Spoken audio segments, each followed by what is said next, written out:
Hey everyone, my name is Martin and I'd like to welcome you back to Over a Pipe. This is a channel where we can discuss pipe and tobacco related topics as well as enjoy one another's company. I also like to assist those in the tobacco community with finding rare tobacco blends, so hit that notification bell if you want a chance at some of these rare blends. Today though, it's not about tobacco live streams. We're here to do a tobacco review. So let's get into it. Let's get into the review of Esoterica Tabacchiana's Stonehaven, the unicorn, the impossible golden ticket, golden bag tobacco. I'm excited about this. Now, a little bit about this blend from Tobacco Reviews. This is a marriage of air-cured leaf and burley with selected dark Virginia. It is hard-pressed and aged to produce brown flakes with dark undertones, a traditional English flake favored by experienced pipe smokers. We are fortunate to have an older perspective by Emeritus, who in 2001 stated Stonehaven comes in a smooth black flake and looks like pieces of broken tire tread. Don't let that put you off though. It's wonderful. Although I have smoked this without rubbing it out, I would not recommend it as the tobacco is very hard to keep lit in unbroken form. This tobacco generally has a very natural taste and aroma and a mild sourness that is very appealing. It burns cleanly, resulting in a dry ash. Because of its density, it will last a long time in your pipe and it yields great results with the delayed gratification technique. Like most other Esoterica blends, this is a high quality tobacco that is well worth trying. I'm definitely picking up that sour note. Now, shall we discount our most recent opinion, which comes from Prihoism, I don't know how to say his name, in September of 2019, who opined, "This took me a long while to review, despite scoring a few bags about a year ago. Stonehaven bag jar note is very pleasant. Germain has a way of making everything smell like it was found in an ancient vault beneath a 17th century museum. It smells well aged, sweet, almost like composting tobacco bale. It also has notes of some topping that I cannot identify. It is nothing like rich dark flake in the nose, but they do smoke similar. But I will get to that later. Prunes, apricots, some leaf compost, and leather blend to give a very unique bouquet. Very nice. The flavor, well, this is where I had trouble. From a fresh bag and 2 bowls, I found this literally unsmokable. It literally filled my mouth with the flavor of wet ash, like 3 of your friends put cigarettes out in your beer and you took a big swig. That bad. Now, knowing that Germain tobaccos as a rule are to my liking and that Burley and I have an odd relationship, when it is good, it is very good. When it is bad, it is very bad. Coupled with my reading about everyone, this needs even more age to be enjoyed properly. I decided to jar this up and come back to it in 6 months or so. Well, after 7 or 8 months of aging, I popped the jar and tried it again. Voila! This is some good stuff. Whew! I really wanted to like this too. Now, I mentioned RDF, Rich Dark Flake, earlier, and I have heard these are very similar. I do see the similarity, but they are like cousins rather than brothers to my taste. Rich Dark Flake I like a bit more, but that is another review. Stonehaven is rich, broody, and fairly complex for a burley. Chocolate, dark fruit, mainly apricots, leather, and woody notes are the main flavors that come and go throughout the smoke. It is fairly consistent from top to bottom of the bowl, but it does get a bit richer toward the bottom. If you start puffing it too hard, past the halfway point, you get a harsh, ashy flavor, so try to keep your cadence. This blend went from 0 to hero for me with some age on it. I'm glad I stuck with it.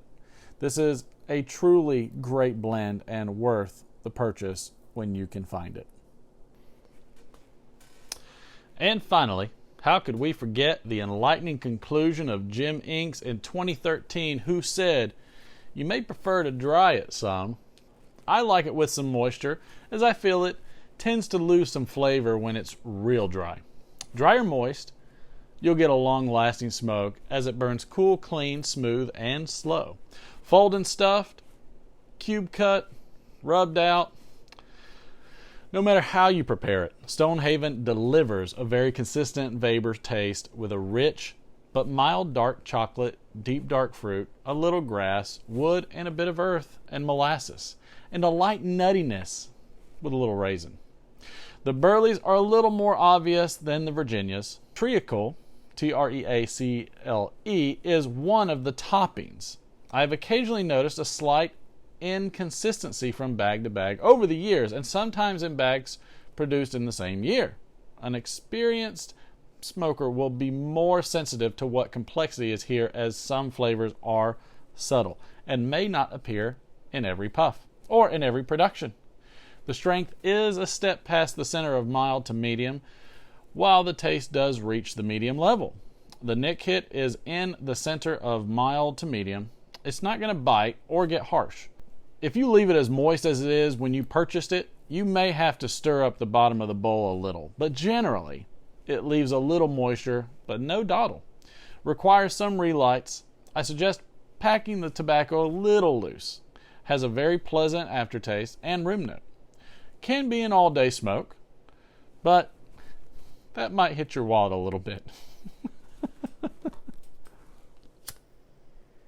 Now, this is produced by J.F. Germain and Son. The blend type is a Virginia Burley. The contents are obviously Burley and Virginia. Now, flavoring, we'll come back to that. The cut is about a 6-inch long flake, and I can actually show you a part of one where you might even have the opportunity to see a little bit of the plume.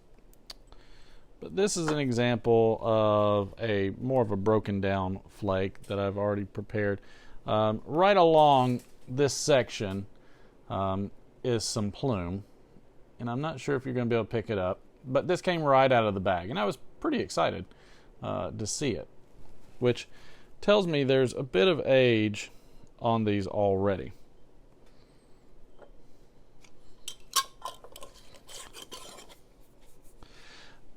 These flakes are about 6 inches long, so they're pretty lengthy in there. You can get these in a 2-ounce tin that's vacuum sealed or an 8-ounce bag. Now, when I smelled this out of the tin, there was absolutely a fermented quality to it. Something that was fermented, a bit earthy, maybe some slight breadiness, definitely some sweetness there, but it was dark. It was very, very dark, reminiscent of the way this tobacco is processed. On the pre-light, before I started, there was some sweetness to it, and it was more subtle, like honey and chocolate, and more of a dark chocolate, not so much like a milk chocolate. So I was very fascinated by it. Now, the moisture on this was, way over the top. You're gonna have to give it more than a couple hours of drying time. For one, I would break it up already when you're giving it the drying time. That's going to make it easier for it to dry out. In its flake form, it retains a ton of moisture. I let these dry out overnight where I didn't have the lid but had a paper towel there. So it was exposed to air. Still super wet. I'm getting some gurgling in my pipe. The strength on this is medium. Kind of leaning to strong, but I think it's probably more on the medium level. The taste is medium. Maybe, also slightly leaning towards that full area, but not quite. Now, the flavoring on this is all over the board for me, because there's some people that say there's none. Some say there's some. To me, it's rich, dark, earthy, chocolatey, slightly fruity, maybe a little stewed fruit, but it would be super slight, and so subtle of a sweetness to it. So I'm back and forth. There is, and we had one of the other reviewers specifically said, there is a topping on here. There is something topping wise that I can taste, and usually it's further down in the bowl. And it's definitely not, like a Lakeland blend situation or anything like that, but it's super subtle, but it is there, and I can't quite pick it out. And maybe our reviewer was spot on. I don't know. I can't confirm that one way or the other. So it is what it is. But The room note on this is, tolerable. My wife deals with it just fine. So, overall, great tobacco. Super excited to do this. Was so happy to open this up finally. And I'm going to try some more of these Esotericas, but at some point I'm probably going to jump over to some of the Germain blends and try them and see how they shore up to my experience so far on their Esoterica line. So that's going to wrap it up for this tobacco review. I'm appreciating everybody that participates and watches these videos. Thank you so much. Any of you that are new stopping by, would love it if you like, share, and subscribe. Hope you enjoyed the review. Maybe you were entertained, or maybe you just got something that was a good bit of information about whether or not you even want to try this blend. But you know what? Until next time, this is Mark from Over a Pipe, leaving you with some final thoughts. Go get you some Stonehaven. Maybe it's got a little plume on it. Go stick it in a pipe and smoke it.